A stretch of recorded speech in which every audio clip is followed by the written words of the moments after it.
Bonjour à toutes et à tous et bienvenue à cette nouvelle conférence VK, webconférence aujourd'hui consacrée à l'achat public et intitulée Marché public, un avant et un après Covid-19.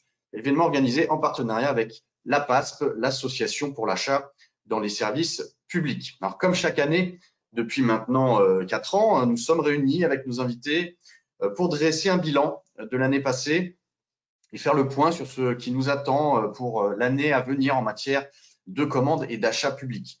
Alors, vous êtes particulièrement nombreux à nous suivre aujourd'hui. Nous sommes près de 750 sur l'ensemble des territoires, y compris en Outre-mer, où vous êtes très nombreux à nous suivre depuis les Antilles, la Guyane ou encore la Réunion. Alors, nous vous remercions vivement pour votre intérêt, votre fidélité à ce rendez-vous. Au cours de cette webconférence, vous pourrez poser vos questions via la fenêtre questions que vous pouvez voir dans l'interface GoToWebinar à droite de votre écran. Alors, posez dès à présent vos questions et nous tenterons au maximum d'y répondre tout au long de cette conférence. Et notez enfin que cette conférence donnera lieu à un enregistrement qui sera mis en ligne. Vous pourrez donc visionner à nouveau cet événement dans les jours à venir. Alors, nous étions réunis l'année dernière aux mêmes dates. Nous avions analysé la digestion du nouveau code de la commande publique, notamment analysé le meilleur accès promis aux PME à la commande publique. Nous étions loin, évidemment, de nous douter que cette année 2020 ne ressemblerait véritablement à aucune autre. Alors, crise sanitaire, confinement au printemps, arrêt presque complet dans l'immédiat de l'ensemble des activités, et puis adaptation du droit et de tous dans cette nouvelle configuration. Loi du 23 mars 2020, d'urgence pour faire face à la crise sanitaire, puis ordonnance du 25 mars 2020, ont lancé l'ensemble des mesures dérogatoires dont une partie est toujours en vigueur. On a assisté à une véritable inflation réglementaire, 30% de production de normes en plus par rapport à l'année passée. Donc c'est tout à fait saisissant et c'est quelque chose qui est révélateur d'une réaction face à la crise et nous allons en débattre. Nous sommes toujours au cœur de cette crise sanitaire qui devient elle-même finalement la norme d'une certaine façon, alors que quel va être son impact à moyen et à long terme sur la pratique de l'achat public. Nous allons aborder toutes ces questions durant l'heure qui vient et que nous allons passer ensemble. Alors, pour nous accompagner aujourd'hui, nous avons le plaisir d'avoir avec nous nos deux intervenants, Monsieur Jean-Marc Pérical, tout d'abord, avocat à la Cour, maître de conférence à l'Université Paris 11, directeur public des affaires du barreau de Paris et président de l'APASP, l'Association pour l'achat dans les services publics. Bonjour, cher Jean-Marc. Bonjour. Monsieur Sébastien Topiac, vous êtes ingénieur biomédical de formation. Vous avez passé près de 20 ans à l'UGAP, à la centrale d'achat, notamment en tant que directeur santé. Et vous êtes aujourd'hui directeur du développement chez Verso Healthcare et vous êtes par ailleurs administrateur de la PASP. Bonjour, cher Sébastien. Bonjour, Julien. Alors peut-être, avant de commencer, Sébastien, si vous voulez peut-être nous dire justement, autant on connaît l'UGAP, autant Verso Healthcare, peut-être les gens connaissent moins. Bien, merci Julien, merci de m'avoir convié à cette conférence. Donc, Verso Healthcare est un acteur aujourd'hui important du secteur de la santé en France et à l'international. Et donc, nous accompagnons les professionnels de santé, du médecin libéral au CHU, au groupement hospitalier de territoire, sur la gestion, le déploiement, le pilotage de leurs plateaux techniques, de leurs équipements d'un point de vue financier, organisationnel, réglementaire et technique. Et naturellement, nous voyons aujourd'hui se développer des modèles économiques, des modèles vers l'usage dans les hôpitaux publics, et ce qui a, je crois, justifié ou expliqué les raisons de mon intervention aujourd'hui aux côtés de la PASP et des éditions VK. Sans plus tarder, rentrons dans le vif de notre sujet. Alors, on a élaboré un petit programme, évidemment, c'est aussi notre volonté d'interaction, donc nous essaierons répondre à vos questions sur ces sujets. Alors, loi ASAP, évidemment, loi de décembre 2020, de fin d'année. On va se poser quand même la question du droit, cette fameuse inflation aussi réglementaire. Est-ce que c'est une réponse adaptée à la crise? Et nous développerons nos différents sujets pour se poser la question in fine du rôle finalement futur de l'acheteur public. Est-ce que cette crise va avoir un potentiel, un impact de long terme qui va profondément transformer la pratique de l'achat? Donc, dans un premier temps, 2020, encore une fois, année inattendue, pas de risque, pas de respiration juridique et une crise sanitaire. Alors, je me tourne d'abord vers vous, Jean-Marc, peut-être pour nous décrypter cet aspect d'adaptation du droit face à la crise. Je crois que c'est très, très révélateur de l'instrumentalisation dont fait l'objet l'achat public. Rappelons que l'achat public, c'est à peu près 10% de notre PIB annuel, c'est-à-dire à peu près 200 milliards d'euros de marché public et de concessions souscrits chaque année. Donc le poids économique et social est considérable. Et du coup, effectivement, les décideurs politiques, à juste titre, l'utilisent, cette commande publique, au soutien de politiques publiques. Ce qui explique cette inflation dont vous parliez à l'instant, et ce qui explique cette réactivité de Bercy, puisque les textes sont écrits par la direction des affaires juridiques de Bercy, en l'occurrence. Souvenons-nous que le tout premier texte relatif à la commande publique en période de crise a été adopté en mars, c'est l'ordonnance du 25 mars, donc juste après la première loi sur l'état d'urgence. Et on ne peut que louer cette rapidité de la DAJ, qui a très très très vite réagi, c'est le cas de le dire. Et cette ordonnance, même si elle a été en grande partie d'application très temporaire, ce qui est assez logique aussi, est considérablement venu, en tout cas, a donné des outils considérables aux acheteurs, ce qui n'a pas d'obligation. Encore une fois, c'était surtout pour les inciter à faire, mais ne pas les obliger à faire. Beaucoup d'incitations pour alléger, assouplir les procédures de passation d'exécution des marchés, assouplir les contrats. Bref, on a donné les outils aux acheteurs et c'est encore une fois très symbolique de ce poids de l'achat public, de cette utilisation de l'achat public en l'espèce au soutien de l'économie en période de crise. Et toute l'année 2020 l'a démontré, puisqu'on a eu une ribambelle de textes, d'élévation notamment de seuils en dessous desquels la publicité et la concurrence ne sont pas obligatoires, jusqu'à la fameuse loi ASAP sur laquelle on va revenir un petit peu, hein, qui est une loi extrêmement importante en matière de commande publique. Mais voilà, je voulais insister sur ce côté symbolique, cette instrumentalisation à bon escient, encore une fois, de cette commande publique qui a un poids économique et social considérable. Sébastien, pouvez-vous peut-être nous parler de cet impact de ces derniers événements et finalement un repositionnement inéluctable sur la chaîne de valeur?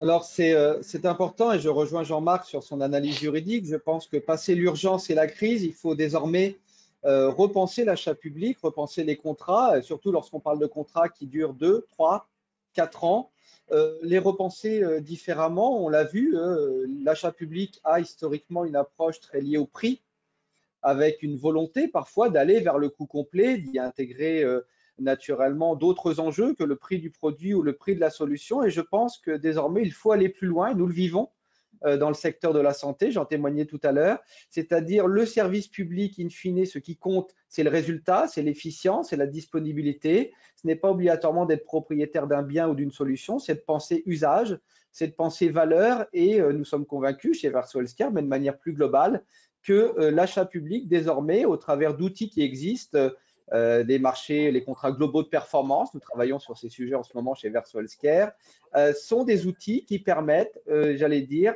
de dépasser le cadre assez traditionnel, mais à mon avis aujourd'hui obsolète, du marché à bon de commande et du prix. Alors, l'achat public de demain, on pourrait l'aborder sous cette forme pyramidale. Sébastien? Alors oui, je pense qu'on en parle souvent avec Jean-Marc, je crois qu'il ne faut plus rien attendre du droit. J'allais dire, l'achat public évoluera par les acheteurs et par les directions achats et non plus par le droit. Le droit ne peut pas tout. Le droit ne peut pas, doit jouer son rôle en cas de crise et il l'a joué. Maintenant, je pense que c'est aux acheteurs de prendre la main sur l'achat public de demain, si on veut plus de réactivité, plus de disponibilité de nos services publics, plus d'efficience achat, y compris économique. Et c'est vrai que passer de la propriété à l'usage est probablement, et vous le vivez dans votre vie quotidienne, peut-être parfois de citoyen ou de consommateur, a aussi des intérêts économiques, notamment lorsque le coût de l'argent est si bas. Pourquoi aujourd'hui les modèles de leasing, de pay-per-use ou d'usage se développent? C'est aussi parce qu'aujourd'hui, le coût de l'argent très faible, j'allais dire, permet d'aller vers ces nouveaux modèles économiques. Et puis, on parlera aussi de souveraineté, c'est le sujet du moment, c'est le sujet médiatisé. Si on veut enfin que les PME, que les entreprises françaises, que les circuits courts se développent, eh bien, il faut peut-être aussi construire de nouveaux contrats qui finalement imposent à un prestataire, un intégrateur, un distributeur, un fournisseur, eh bien, de répondre à des enjeux d'usage, à des enjeux de performance, le cas échéant, en recourant à davantage d'acteurs locaux, d'acteurs en proximité. D'ailleurs, les contrats globaux de performance que j'évoquais tout à l'heure imposent, j'allais dire, à l'acheteur, mais aussi au candidat, de fixer des niveaux d'action de PME. Donc, je crois que passer à l'usage, c'est aussi un moyen d'intégrer davantage d'enjeux politiques et économiques de l'achat public. Et ça fait des années qu'on essaye, par les méthodes traditionnelles de l'appel d'offres, du marché à bon de commande, eh bien d'intégrer de l'insertion sociale, de l'environnement, des PME, et on voit bien que nous n'y arrivons pas, que ça ne bouge pas. Et donc, je pense que désormais, il faut peut-être aussi s'interroger sur une façon d'acheter différente et de penser plus à la fonctionnalité et à l'usage plutôt que à la possession et à la propriété d'un bien, d'ailleurs, dont l'obsolescence s'accélère avec la digitalisation et dont la valeur in fine dans 2, 3, 4 ou 5 ans est parfois désormais proche de zéro. Alors poursuivons, revenons sur cette fameuse loi ASAP et sur l'ensemble des dispositions réglementaires qui adaptent le droit de la commande publique aussi à cette situation. Alors tout un ensemble de mesures. Cher Jean-Marc, qu'est-ce que l'on peut en retenir en synthèse, et puis quel est finalement l'esprit de la loi et son potentiel de transformation? On peut retenir, pour rebondir sur ce que disait Sébastien, c'est que la loi n'ajoute pas du droit, ou peu.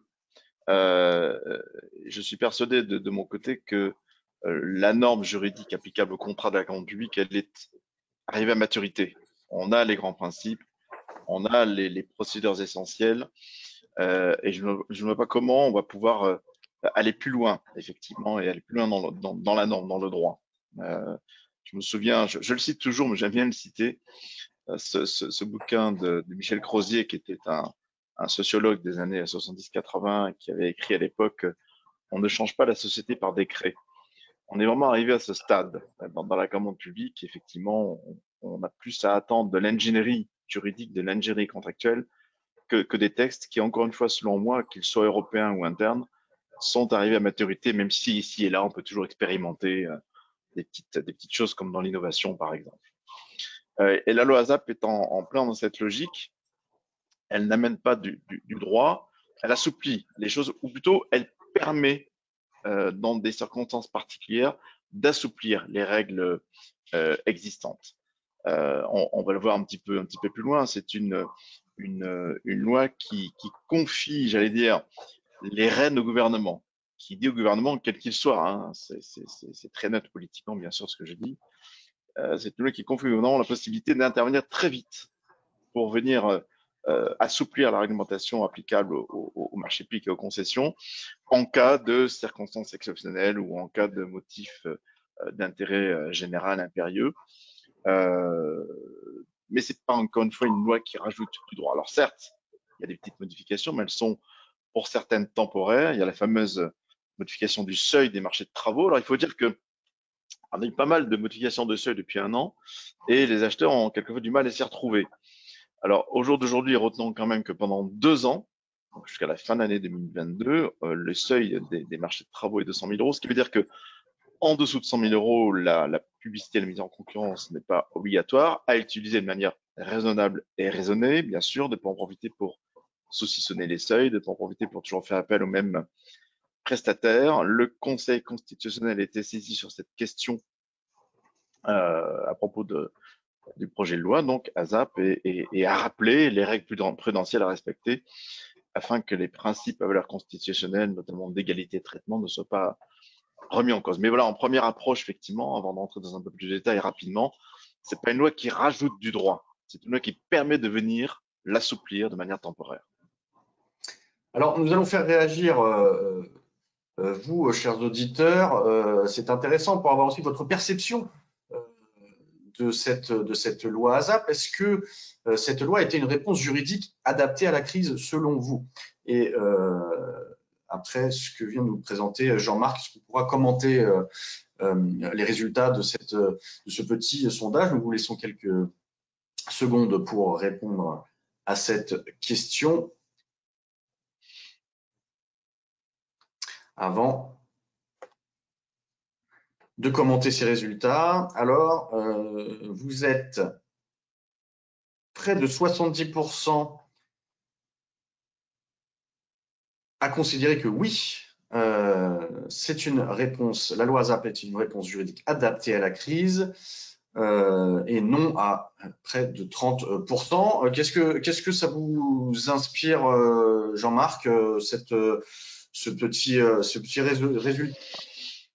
Je crois que les votants, qu'ils soient acheteurs ou opérateurs, ont compris que c'était une loi faite justement pour intervenir en cas de crise ou permettre au gouvernement d'intervenir en cas de crise. C'est une loi de soutien à l'économie, aux PME, aux opérateurs économiques qui interviennent en matière de commande publique. Je crois que la perception est juste. Après, on verra quelle mise en œuvre de la loi, parce qu'encore une fois, elle permet beaucoup de choses, on verra ce qu'il en sera.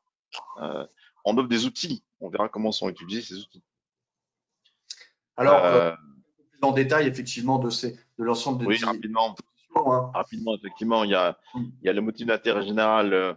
En gros, le gouvernement pourra adopter un décret qui sortira de manière temporaire euh, des procédures de publicité de mise en concurrence, certains secteurs, certains marchés. Il faudra que ce soit évidemment justifié par un intérêt général évident, une urgence, un contexte économico-sanitaire qui fait que ça pourra peut-être jouer pour certains achats, effectivement, de protection sanitaire, de médicaments, voire d'achats alimentaires.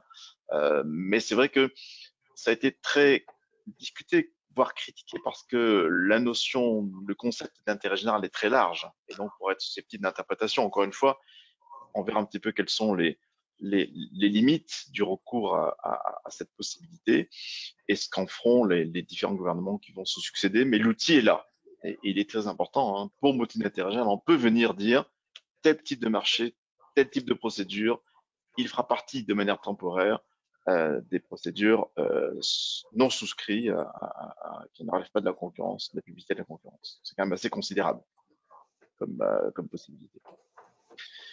Bon, l'ordonnancement judiciaire, là, c'est vraiment pour protéger les entreprises en difficulté. En gros, si vous voulez, on pourra plus difficilement soit interdire à une entreprise en redressement, soit la sortir d'un contrat, d'un marché ou d'une concession lorsqu'elle est en redressement, si tant est que ce redressement s'accompagne d'un plan de redressement sérieux, qui a un suivi sérieux et que l'entreprise présente des gages de continuation et de redressement possible, c'est qu'à le dire. Un redressement, c'est pas une liquidation, rappelons-le. Mais voilà, l'idée, c'est de pouvoir faire en sorte qu'elle ne soit pas encore plus touchée par cette situation que l'on espère temporaire et qu'on ne les empêche pas soit de candidater, soit de continuer à travailler dans le domaine de la commande publique. C'est plutôt louable également pour les entreprises concernées. Alors après l'intérêt général, ce sont les circonstances exceptionnelles. Alors évidemment, circonstances exceptionnelles, guerre, pandémie, catastrophe naturelle. Revenons à tout ce qui est état d'urgence sanitaire. Là aussi, la loi donne la possibilité au gouvernement, dans de telles situations, de prendre rapidement un décret pour venir assouplir la réglementation applicable au contrat de la commande publique, passation, exécution, les contrats eux-mêmes, prolongation des délais. On reviendrait à l'ordonnance dont j'ai parlé rapidement tout à l'heure du 25 mars 2020, qui est justement venu déroger de manière temporaire au code de la commande publique sur pas mal d'aspects de passation et d'exécution. Le texte nous dit que ça ne pourra pas excéder 24 mois. ça pourra concerner tout ou partie du territoire. Donc, ça laisse là encore des outils aux mains du gouvernement. On verra comment il les manie, on verra comment il les met en œuvre. Rappelons quand même que, encore une fois, les possibilités offertes par l'ordonnance du 25 mars étaient importantes. Elles n'ont duré que quelques mois. Ça a été très, pour la plupart, hein, à part tout ce qui concerne les avances, ça a été très restreint en termes de durée. Je pense que ça a été mis en place de manière raisonnable et raisonnée, et on peut penser que ce sera la même chose pour la mise en œuvre de cette loi ASAP. Mais voilà, encore une fois, deux outils importants dans les mains du gouvernement, hein, l'intérêt général et les circonstances exceptionnelles. Sébastien, on le disait tout à l'heure, on y reviendra peut-être ensuite.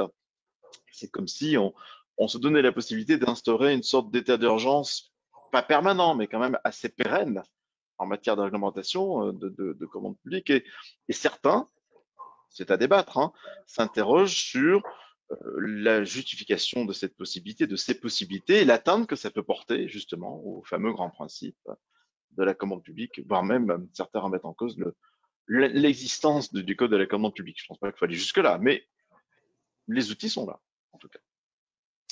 Et pour compléter, les seuils, hein, pour les marchés de Les seuils travaux. dont on a parlé tout à l'heure, donc ça veut dire qu'aujourd'hui, ça ne concerne que les marchés de travaux et ça ne dure que 2 ans. Pourquoi? Parce que le gouvernement a voulu se calquer sur la mise en place du plan de relance. L'idée étant de permettre aux collectivités de rentrer dans ce plan de relance en termes d'investissement et de faire travailler plus facilement les entreprises, notamment les PME. Donc, encore une fois, c'est louable. Donc, c'est quand même temporaire. Ça ne touche pas, c'est important ce qu'on me pose souvent la question, les fournitures et les services qui, ces types de marchés restant, eux, sur le seuil du 1er janvier de l'année dernière, 2020, de 40 000 euros. Donc, 40 000 euros, là, c'est plutôt pérenne pour le coup.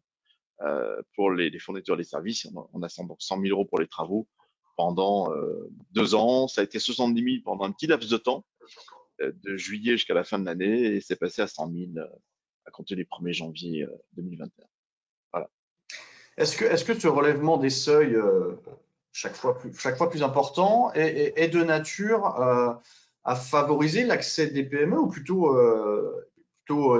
destiné, donne plutôt plus de possibilités aux gros opérateurs de capter les marchés? Je m'adresse à vous deux, peut-être Sébastien en premier. Je crois que, Julien, si les relèvements de seuil ou les ajustements de seuil avaient dans l'histoire démontré un plus grand accès des PME, on s'en réjouirait tous. En rappelant naturellement que l'objectif premier de la commande publique et de l'achat public, c'est l'efficience du service public. Tant mieux si ça se fait naturellement avec des petites et moyennes entreprises, mais d'abord, rappelons l'objectif de l'achat public et de la commande publique, c'est l'efficience et la performance. Donc, je pense que jouer en permanence avec les seuils crée beaucoup de troubles. Et je pense, on en parle souvent avec Jean-Marc, que laisser croire aux acheteurs que l'État et le droit pourront toujours venir au secours de toute situation est une très mauvaise idée, mais c'est très culturel, c'est très français, d'ailleurs, comme l'approche de l'investissement par rapport à l'usage. C'est que finalement, lorsqu'on est convaincu que l'État aura toujours une solution à un problème, eh bien, vous ne devancez rien. C'est-à-dire, vous n'anticipez pas dans vos marchés de nouvelles approches, de nouveaux modèles, comment, au-delà du contrat, s'inscrire dans une relation de confiance avec le fournisseur, comment assurer la disponibilité des produits et des services. Et je crois qu'il faut peut-être à un moment être disruptif et se dire le meilleur moyen d'évoluer dans l'achat public, c'est d'arrêter de croire que l'État pourra trouver à chaque crise numérique, sanitaire, sociale, une réponse. Et voilà, et je crois que la meilleure façon, c'est finalement de regarder différemment l'achat public. Jean-Marc, là-dessus? Juste un mot, c'est vrai que ces mesures ne devraient pas rentrer dans les stratégies achats que doivent mettre en place les acheteurs publics. D'abord parce que la plupart sont temporaires ou ont vocation à être temporaires. Et comme le dit Sébastien, le gouvernement, l'État n'a pas vocation à venir au secours en permanence des acheteurs. C'est à eux de se prendre en main et donc d'élaborer de vraies stratégies d'achat pérennes et pour le futur. Et d'ailleurs, j'ai des réactions d'acheteurs au sein de la PASP qui ne souhaitent pas mettre en place ou vraiment profiter de ce nouveau seuil, ne voyant pas trop l'intérêt, et voyant même des possibilités de contournement de la réglementation, ayant peur que certains en profitent pour aller trop loin, en termes notamment de saucissonnage de prestations. Il faut dire les choses telles qu'elles sont. Et je connais dans des structures d'achat qui se refusent à le mettre en œuvre. C'est à rebours de ce qui est prévu. Encore une fois, ce seuil, comme tout le reste, ce sont des possibilités que l'on donne. Il n'y a pas d'obligation. Si on ne veut pas le respecter et mettre en concurrence en dessous, on le fait. Tout simplement. Parfait, revenons à ce que vous évoquiez à l'instant, Sébastien, en termes presque de pratiques culturelles, mais en termes d'investissement, de modèle d'investissement et modèle finalement de prix, et avec cette perspective de service rendu, de service public. Alors, c'est vrai que lorsqu'on parle d'achat public, on parle naturellement de services publics, que ce soit l'État, les collectivités, dans le cadre de missions régaliennes pour l'État ou les établissements de santé. Et je crois que la meilleure façon d'avancer, c'est de considérer que le citoyen, qui est finalement l'utilisateur final du service public, il faut le rappeler, l'usager, le patient, lorsqu'on parle de l'hôpital, est avant tout un consommateur. Un consommateur qui aujourd'hui, sur la quasi-totalité de ses comportements achats, est en train de basculer vers l'usage pour son informatique, son smartphone, son Internet, son véhicule. Et ce que a compris le consommateur et ce que demande l'usager, c'est finalement le résultat. Aujourd'hui, on parle beaucoup de la crise sanitaire, mais ce que demande aujourd'hui le citoyen, c'est de trouver des masques, c'est d'être dépisté, c'est d'être vacciné. Peu importe comment l'État y arrive, peu importe que ce soit via un appel d'offres, un dialogue compétitif ou je ne sais quelle autre procédure. Je crois qu'il faut juste se dire quel est l'objectif et vers quoi on veut tendre. Et aujourd'hui, quand on voit l'accélération dans le secteur de la santé, dans le monde du laboratoire, dans le monde de l'hébergement, dans le monde du transport sanitaire, des passages à l'usage, mais on le voit dans les collectivités, avec des collectivités qui aujourd'hui déploient des services publics de mobilité, bus et autres véhicules, non plus en achetant des véhicules, mais en achetant du kilomètre ou de l'usage. C'est une tendance de fond, la sécurité dans les communes. Donc l'achat public ne va pas échapper à cette révolution que connaît le consommateur et que connaît finalement l'usager. Et donc aujourd'hui, la question, ce n'est pas de savoir si les établissements publics vont devoir aller vers ces modèles à l'usage, c'est comment ils vont être en mesure d'y aller vite. Et je crois que les acteurs publics, les acheteurs publics ont une occasion unique d'y aller, c'est la mutualisation et c'est la professionnalisation des achats. Ça fait des années qu'on parle de professionnalisation des achats. On a vu émerger dans le privé d'ailleurs aussi, et dans le public, des structures d'expertise, des centrales d'achat dans les collectivités. Et ces structures ont aujourd'hui une responsabilité. C'est à elles d'aller vers ces modèles, c'est à elles de les proposer à leurs clients. Rappelons que pendant le premier confinement et la crise, le premier réflexe des acheteurs, ce n'a pas été de lancer des marchés en urgence impérieuse, ça a été de se tourner vers les centrales d'achat pour s'approvisionner en masse, pour s'approvisionner. Donc, une responsabilité forte aujourd'hui des acteurs, des acheteurs, des GHT, des centrales d'achat hospitalières, des centrales d'achat des collectivités, des grands opérateurs privés de la santé. C'est à eux d'aller vers ces modèles et de les proposer parce qu'ils en ont souvent l'expertise, la capacité à sourcer et la capacité à déployer des modèles économiques plus complexes. Alors justement, sur la mise en place par le secteur public, alors avec une différence très certainement entre collectivité et secteur hospitalier, par exemple, très concrètement, en termes de leasing, les communes ne récupèrent pas la TVA, alors qu'elles récupèrent la TVA sur l'investissement via le FCTVA. Comment vous abordez cette question ? Alors, c'est vrai que nous intervenons dans le secteur de la santé. Nous avons de plus en plus de fournisseurs du secteur de la santé qui viennent nous voir pour co-construire ensemble des modèles à l'usage, des modèles de financement.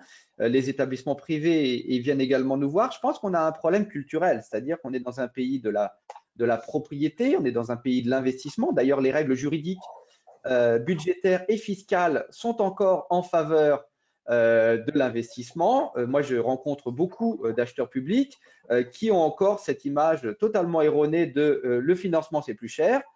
Aujourd'hui, nous avons démontré que louer des biens coûte souvent moins cher que de les acheter parce que naturellement, le coût de l'argent est faible et la valeur résiduelle que l'on peut avoir d'un bien dont on n'a plus à s'occuper d'ailleurs de la revente, du traitement écologique ou du traitement pour pièces détachées, puisque c'est au loueur ou à l'opérateur de s'en occuper, sont des modèles aujourd'hui qui sont économiquement plus viables et qui permettent surtout à l'usager et au client de changer plus souvent d'équipement.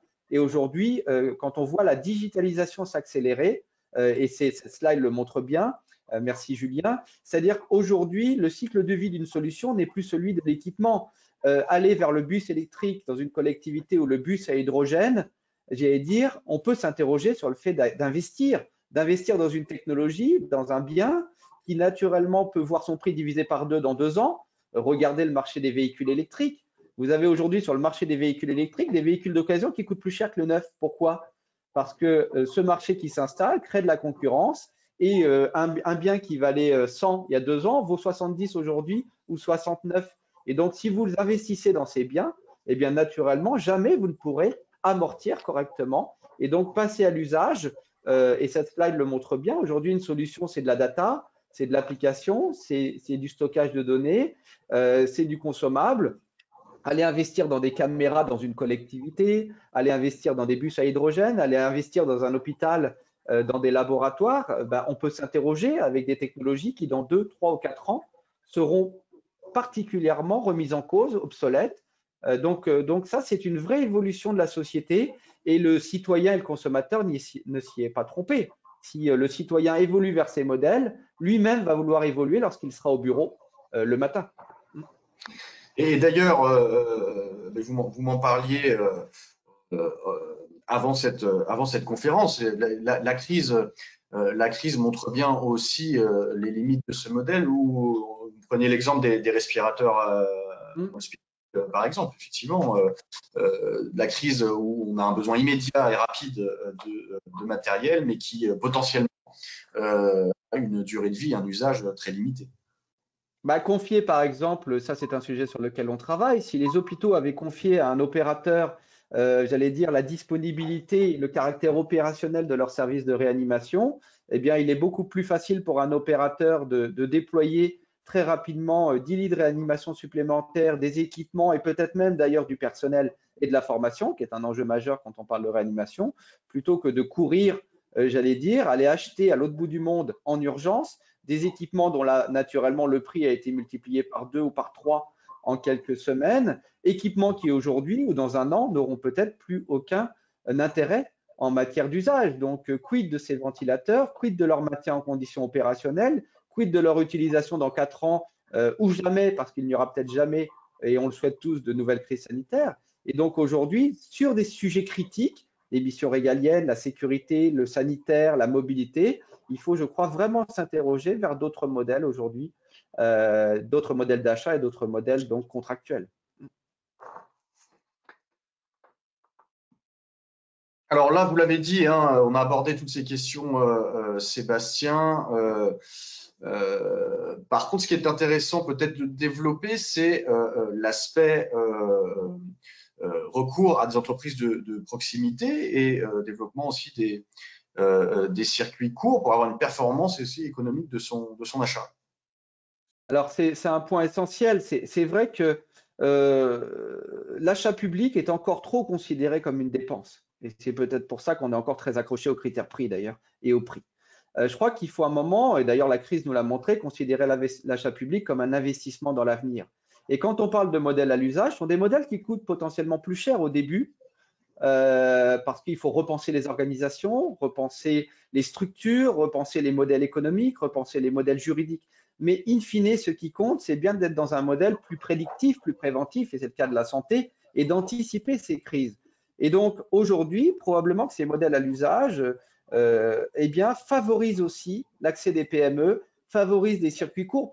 Pourquoi? Parce que vous confiez à un opérateur, et c'est notre rôle aujourd'hui dans le secteur de la santé, vous ne lui confiez pas l'achat d'un équipement, vous lui confiez un résultat, vous lui confiez la disponibilité d'un service. Et donc, nous le faisons. Si demain, un hôpital nous confie la gestion ou le déploiement de son plan d'équipement, eh bien, je n'aurai aucun mal à aller voir des PME ou voir des entreprises de proximité pour davantage travailler avec elles parce qu'elles me permettront, moi, en tant qu'opérateur, d'assurer l'efficience de ma prestation de service et sa performance.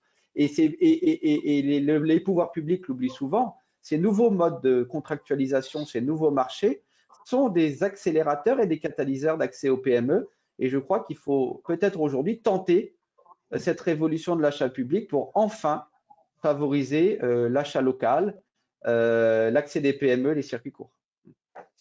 Donc, vous l'avez dans cette slide, je ne vais pas la détailler, Julien, mais naturellement, passer de la propriété à l'usage, c'est un cahier des charges enfin fonctionnel, c'est une réelle approche en coût global, ça c'est important, c'est ne pas avoir à gérer le bien, sa revente, son traitement d'un point de vue écologique, et c'est surtout la possibilité de changer à tout moment de produits, de fournisseurs, de solutions, et je crois que ce qui compte, c'est de recourir à un marché, non plus avec un fabricant obligatoirement, mais avec un acteur qui a la responsabilité de la disponibilité et de la performance du service public. Prenons arrêtons-nous quelques secondes pour prendre quelques questions de nos participants. Alors, il y a plusieurs questions qui montrent que la durée de la crise sanitaire crée finalement des soucis à nos participants. Notamment, nous avons une question sur un marché pour une prestation d'entretien de locaux. Où ça a été traité jusque-là par des achats hors marché, des prestations d'entretien des locaux. Mais la situation sanitaire perdurant, quelle est la meilleure manière? Intégrer cette prestation dans le marché ou continuer à gérer ces prestations hors marché sur le fondement des articles du Code de la commande publique. Alors, je me tourne plutôt vers vous, Jean-Marc, sur cette question-là, qui finalement, est-ce que la durée de la crise sanitaire change les pratiques et le choix des procédures de marché? Pour moi, cette question n'a pas trop de lien avec la crise sanitaire. On est face à une prestation qui a l'air assez récurrente.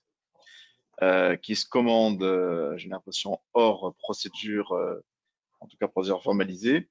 Ça fait partie de la stratégie d'achat à développer par la collectivité. Je ne sais pas si c'est une collectivité ou en tout cas par l'acheteur public.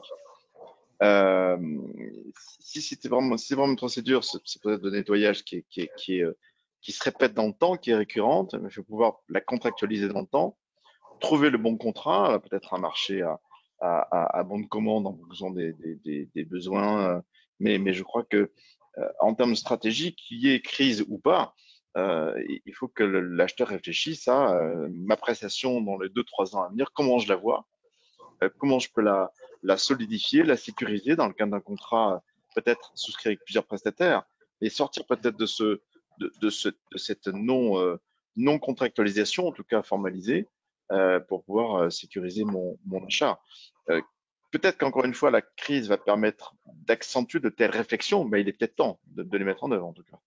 Je pense que ce sont des questions qui sont récurrentes, qui sont liées finalement à l'application des protocoles sanitaires, donc des prestations engendrées par la mise en place de ces protocoles et qui donc sont apparus nouveaux et perdurent effectivement dans le temps. Mais vous avez raison, ce sont des prestations qui peuvent être tout à fait intégrées dans la stratégie d'achat initiale. Il faut ça va accélérer le mouvement de stratégie, je l'espère. Mais il faut le faire, effectivement. Il faut surtout avoir une vision, pas à long terme, mais une certaine vision quand même, ne pas agir au cas par cas. Et il faut essayer, la stratégie d'achat, c'est ça, c'est prévoir. C'est comme gouverner, c'est prévoir, mais acheter, c'est prévoir. Même si on ne peut pas tout prévoir, il faut essayer de s'organiser en conséquence, je pense. C'est important, Julien, sur ce sujet, c'est qu'on considère encore que ces protocoles sanitaires à caractère obligatoire sont inscrits dans une durée limitée. Je crois qu'il faut aujourd'hui justement repenser complètement ces marchés de nettoyage tertiaire en intégrant ces protocoles sanitaires, en intégrant de la confiance et de la relation avec le prestataire et en exigeant des indicateurs de performance. Ces prestations vont coûter plus cher aux acheteurs publics de manière globale parce que nous sommes rentrés dans une période où l'hygiène des mains, mais pas que, va rentrer probablement dans le quotidien pendant longtemps. Et donc, on n'est plus dans le marché auxiliaire ou l'avenant. On est probablement aussi à repenser de manière profonde les marchés d'entretien et de nettoyage qui historiquement étaient toujours vécus comme une contrainte, comme un budget, comme une dépense. Et aujourd'hui, je pense qu'il faut, et c'est un bon exemple d'ailleurs, ce sujet, repenser totalement son approche dans ce domaine. Je reste avec vous, Jean-Marc, encore une fois, une question d'aspect tout à fait réglementaire. On se projette sur la réforme des CCAG et son impact futur. Est-ce que ça va intégrer les choses qu'on a pu évoquer, l'achat local, le changement d'approche, etc. Est-ce que vous pouvez nous en dire deux mots de cette réforme, des fameuses réformes des CCAG?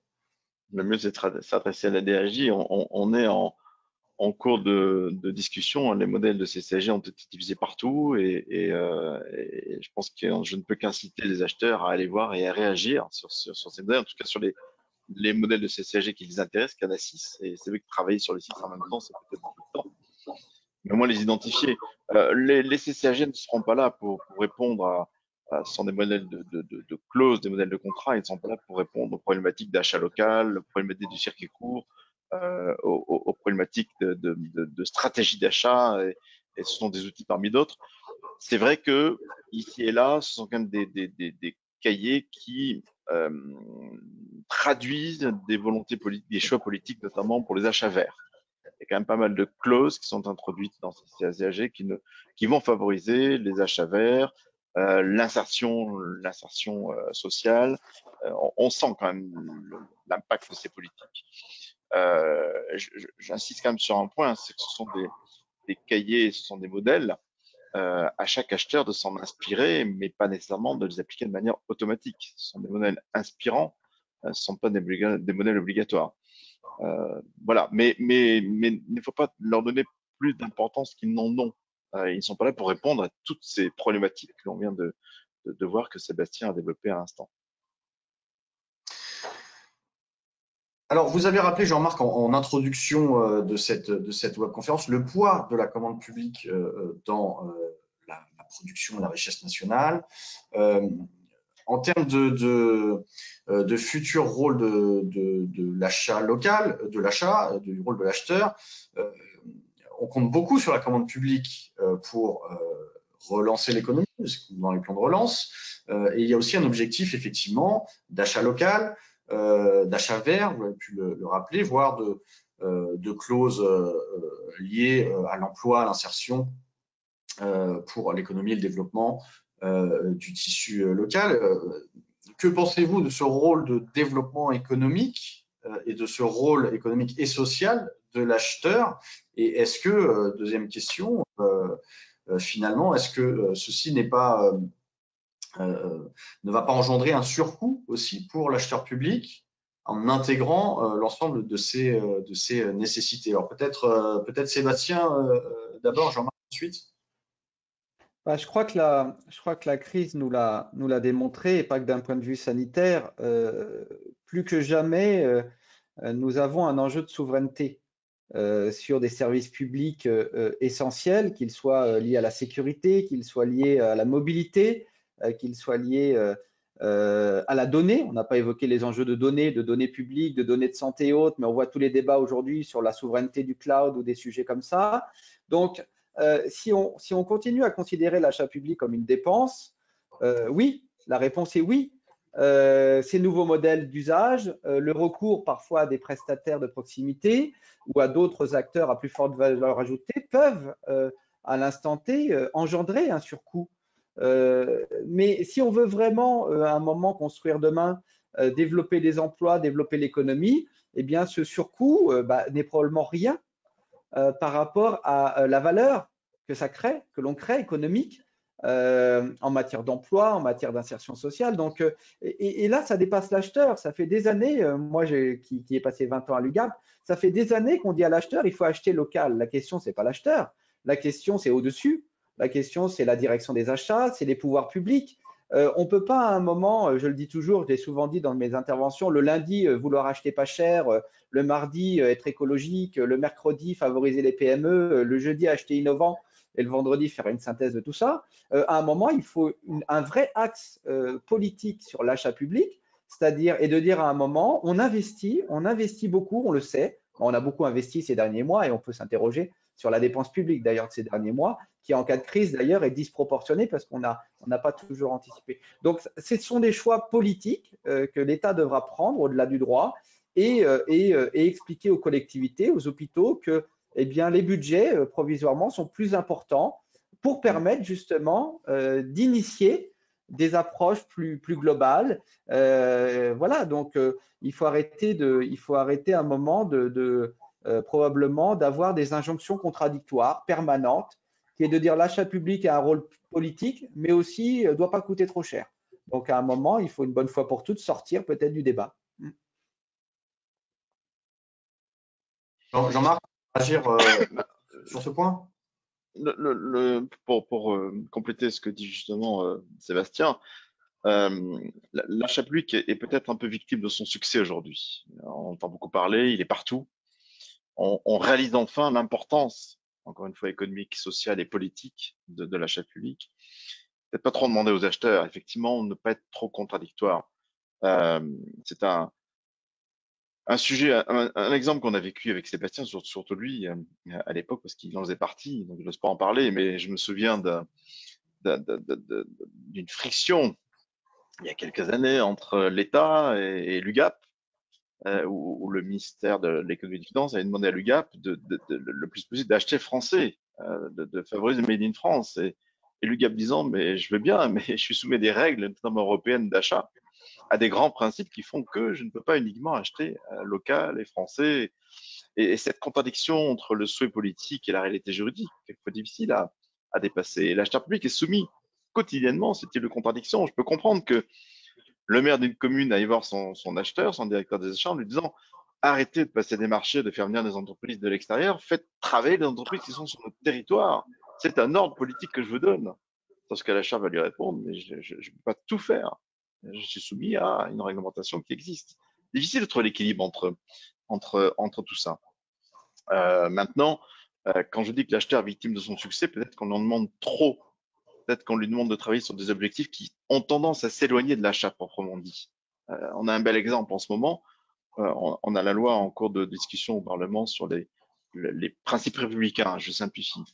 On va demander aux acheteurs d'aller vérifier auprès des titulaires de leur contrat de service public, dans les contrats où le titulaire est en relation avec les usagers, en termes de transport par exemple.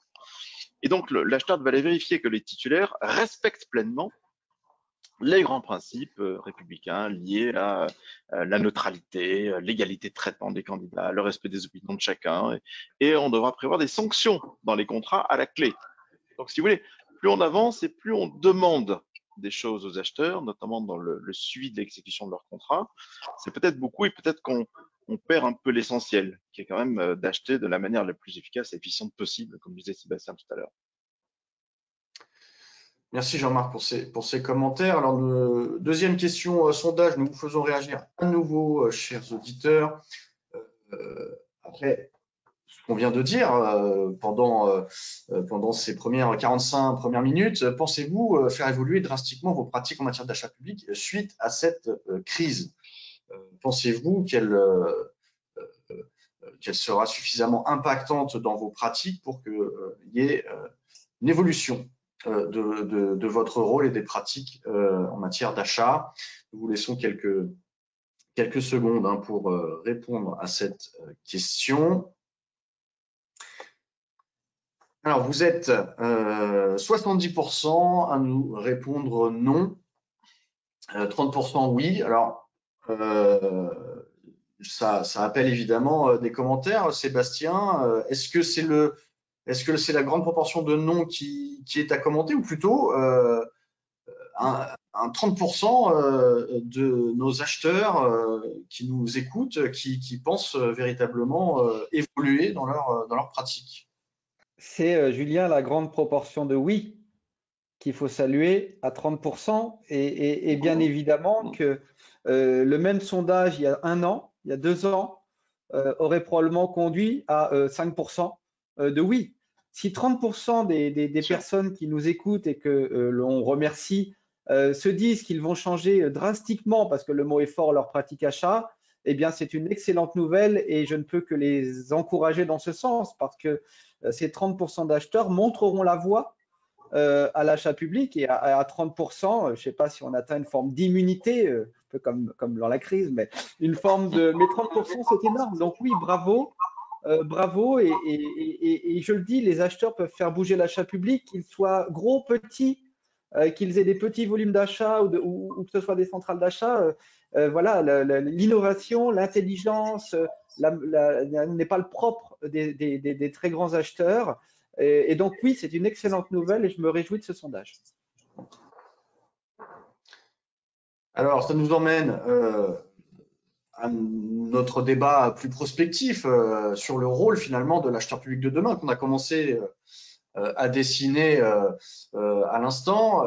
Sébastien, à nouveau vous, quelle est votre vision de l'achat public de demain? Vous l'avez déjà en partie évoqué. Peut-être ne faut-il peut-être plus parler d'acheteurs de manière un peu provocatrice. On parle aujourd'hui d'acteurs de la performance du service public. Je pense que l'acheteur qui achète, j'allais dire, n'a pas obligatoirement un très grand avenir parce que, in fine, ce qui compte, c'est pas d'acheter, c'est bien de répondre à un usage et à un besoin. Et donc, si demain, on transforme l'acheteur en gestionnaire en lui donnant plus de poids aussi dans les décisions de la collectivité, de l'État, de l'hôpital, si on dit aux ingénieurs biomédicaux, si on dit aux décideurs achats des hôpitaux, on vous donne plus de légitimité, plus de rôle, eh bien, je pense qu'il faut leur faire confiance. Des gens capables non plus d'acheter, mais de gérer des prestataires, de piloter la performance de prestataires. Et on se le dit souvent avec Jean-Marc, et moi je l'ai vécu à l'UGAP, et je passais 30% de mon temps à l'UGAP à suivre les contrats et à exécuter les contrats. Et aujourd'hui, les meilleurs acheteurs, ceux qui ont réussi à sortir de la crise, au mieux, ce ne sont pas les plus gros, ce ne sont pas ceux qui avaient les plus gros volumes d'achat. C'est ceux qui avaient construit avec leurs fournisseurs une relation de confiance, une relation équilibrée sur les délais de paiement, sur les équilibres contractuels. Et ce sont ces acheteurs qui ont été fournis en masque ou en test ou en autre. Ce n'est pas obligatoirement les plus gros, ceux qui avaient les plus gros bras, les plus gros contrats juridiques. Donc aujourd'hui, je pense qu'il faut changer d'approche, il faut s'inscrire dans une relation de confiance et ce que j'évoque depuis le début de cette conférence, passer à l'usage, les marchés globaux de performance, de nouveaux modèles, eh bien, sont favorables à construire une relation dans la durée, dépasser les 4 ans de marché, aller vers des approches plus globales. On y travaille aujourd'hui. Moi, je travaille sur de la radiothérapie sur 10 ans avec des centres de radiothérapie parce que ces technologies-là ne sont pas introduites pour 2 ans. Il y a des enjeux d'attractivité, il y a des enjeux de sécurité, il y a des enjeux financiers. Et donc, voilà, et je pense que plus on ira dans une relation de confiance avec le fournisseur, et meilleur sera l'achat. Et donc, pour conclure sur cette slide, la confiance est d'abord pour l'acheteur consacrer du temps à l'exécution des contrats. L'évolution des pratiques, je me tourne vers vous, Jean-Marc, va nécessairement passer, et un auditeur nous le signale, va passer par la transformation de la vision des élus. Vous avez pris effectivement l'exemple tout à l'heure hein, du maire qui va inciter, voire intimer, mais c'est la transformation des élus et des dirigeants qui va aussi favoriser l'évolution des pratiques. Alors, on nous demande des pistes pour convaincre. Comment convaincre les élus d'une transformation aussi de la vision de l'achat en termes d'achat global avec une stratégie long terme. Il faut que les élus soient impliqués le plus possible dans toutes les questions de stratégie d'achat, soient impliqués dans les outils qu'offre la réglementation qui, encore une fois, selon mon point de vue, notre point de vue, est suffisamment abouti aujourd'hui. Par exemple, impliquer des élus dans des problématiques de sourcing, de rencontres en amont des secteurs économiques qui restent trop méconnus de la part du secteur public. Il y a encore trop de cahiers des charges inadaptés par cette question de méconnaissance et de manque de lien entre les deux secteurs qui s'ignorent encore trop souvent. Mobiliser les élus pour suivre des séminaires, des formations, faire en sorte peut-être que dans les collectivités qui en ont les moyens, qu'il y ait un ou plusieurs élus destiné aux achats, un adjoint, un vice-président voilà, qui est dédié aux achats publics. Ça me paraît important. Il faut les mobiliser. Après, on entend souvent, les élus n'ont pas le temps, beaucoup de fonctions, c'est une question d'organisation au sein de chaque collectivité. Mais je trouve que cette idée de les faire participer de les dédier euh, est une piste intéressante. Mais ça commence à fonctionner. Moi, j'ai fait une formation récemment, une ou deux, sur l'actualité de la commande publique auprès de collectivités, et j'ai eu beaucoup plus d'élus qu'à une certaine époque. Beaucoup plus. Alors, il est vrai que pas mal de structures communales et intercommunales viennent d'être renouvelées. Donc, peut-être que les nouveaux élus ont soif d'apprendre et de découvrir. Mais je trouve que ça commence à prendre un petit peu, tout simplement parce que, encore une fois, les élus commencent à prendre conscience de l'importance de l'achat public sur un plan économique, social et politique, et commencent à se mobiliser pour. Il faut continuer le mouvement, il ne faut pas le lâcher. En complément de Jean-Marc, mais on le voit aussi dans les hôpitaux, mais dans les collectivités, c'est-à-dire que pour impliquer l'élu, il faut aussi impliquer l'électeur. C'est-à-dire que je pense que l'achat public doit aussi de plus en plus intégrer l'usager. Je pense que dans les collectivités, sur certains achats, d'avoir des représentations citoyennes auprès de la collectivité sur le programme d'achat annuel, donner un avis sur les orientations en termes d'achat, sur les attentes, peut-être dans des représentations citoyennes. On sait que c'est la grande mode souvent de demander aux citoyens de s'exprimer sur beaucoup de sujets en ce moment. Voilà, je crois que aussi, si on veut aller vers des modèles à l'usage, il faut aussi que l'usager soit davantage impliqué en amont dans le cahier des charges, dans les grandes orientations, et ne soit plus aujourd'hui, comme souvent il l'est, en tout cas, en opposition, parce qu'il découvre l'achat, il découvre l'éclairage public, il découvre les services publics et ensuite les critiques. Et je pense que le meilleur moyen qu'il arrête de les critiquer, c'est aussi qu'on lui demande son avis, puis qu'il s'implique lui-même dans ses besoins en amont. Donc on est à l'aube, je pense, d'une vraie révolution de l'achat public, et je trouve ça personnellement, en tout cas, passionnant. Pour accompagner cette transformation de l'achat, côté fournisseur, alors sur un sujet qui vous est cher à tous deux, les PME sont-elles préparées à répondre à cette transformation des pratiques d'achat, en termes aussi de complexité de réponse aux offres émises? Est-ce que l'acheteur a vocation aussi à porter d'une certaine manière les PME de son territoire, les accompagner au mieux pour répondre aux différentes offres? Sébastien. La réponse est oui, et peut-être le plus flagrant, c'est que j'ai la chance moi-même de travailler dans une PME 100% française dans le secteur de la santé. Et donc la taille que nous avons, qui est aujourd'hui, en tout cas, d'une cinquantaine de collaborateurs sur la partie Verso, nous permet d'être réactifs, d'être souples. Beaucoup de PME viennent nous voir du secteur médical, m'appellent en me disant comment on pourrait ensemble construire entre deux PME l'offre à l'usage, l'offre médicale de demain, comment pouvez-vous nous aider à aller voir des hôpitaux, à aller voir des cliniques, et c'est mon quotidien aujourd'hui. Et donc oui, je pense que des PME peuvent s'associer pour construire des offres à valeur ajoutée, plus souples, plus réactives, plus en adéquation avec le marché. Alors il faut aussi que les PME, moi j'en rencontre beaucoup, acceptent de collaborer, acceptent de travailler ensemble, acceptent de répondre ensemble à des marchés publics. Nous répondons souvent aux co-traitances financière avec des acteurs à des marchés publics. Et ça, c'est encore un enjeu majeur. Et il faut que les entreprises se disent, moi j'ai beaucoup d'entreprises qui viennent me voir, qui me disent, mais Sébastien ou Monsieur Topiac, il n'y a pas de besoin. Mais c'est toujours la question de l'œuf et de la poule. La question, c'est que si les entreprises ne créent pas de nouveaux modèles économiques, de nouvelles offres, les acheteurs publics ne sont pas toujours, il faut le dire, en demande d'innovation. Donc, c'est aussi aux entreprises. Et moi, je le vis dans la santé, je l'ai vu à l'UGAP dans beaucoup de domaines, et l'UGAP s'était beaucoup impliqué dans l'innovation. Et je pense qu'il faut saluer d'ailleurs ce qu'a fait cette centrale et ce que fait aujourd'hui cette centrale dans ce domaine. C'est qu'il faut être précurseur, il faut aller proposer des offres qui peuvent paraître aujourd'hui peut-être en avance, mais qui sont probablement les offres de demain. Jean-Marc, un mot là-dessus pour conclure ensuite. Je crois qu'il faut tenter de démystifier l'achat public, qui au sein de nombreuses PME et TPE fait encore peur.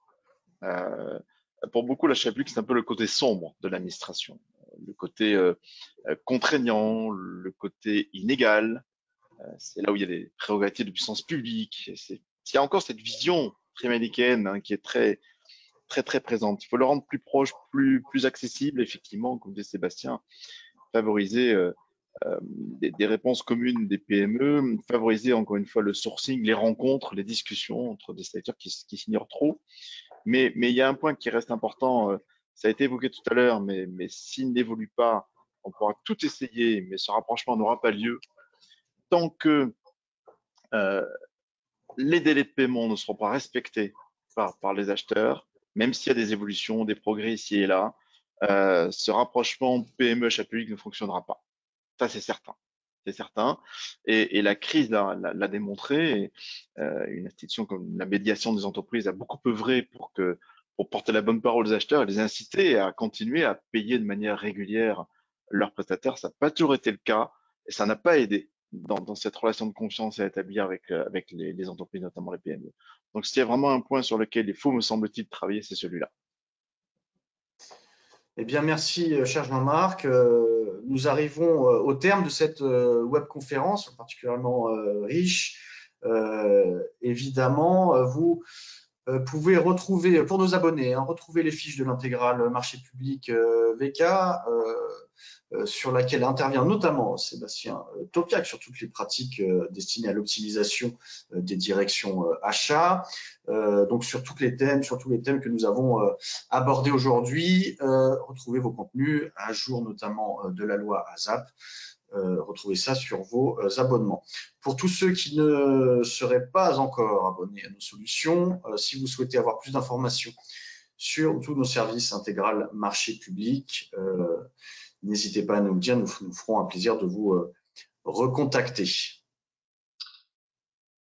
Nous n'avons pas réussi à prendre toutes les questions. Évidemment, c'était attendu au regard du nombre de participants. Alors, si vous n'avez pas eu réponse à vos questions, n'oubliez pas également notre service d'assistance en ligne. Nos juristes vous répondent au téléphone VK Ligne Expert. Merci infiniment à nos deux intervenants, cher Jean-Marc Pérical, Sébastien Topiac, d'avoir répondu à notre invitation et d'avoir contribué à cet événement. Et merci à notre partenaire La PASP, je rappelle l'association pour l'achat dans les services publics. Et merci à tous pour votre attention. Vous étiez extrêmement nombreux aujourd'hui à participer. Merci à Célie Fabriano pour la réalisation de cet événement et à très bientôt pour un autre rendez-vous d'actualité sur vk.fr. Merci à tous. Merci. Merci.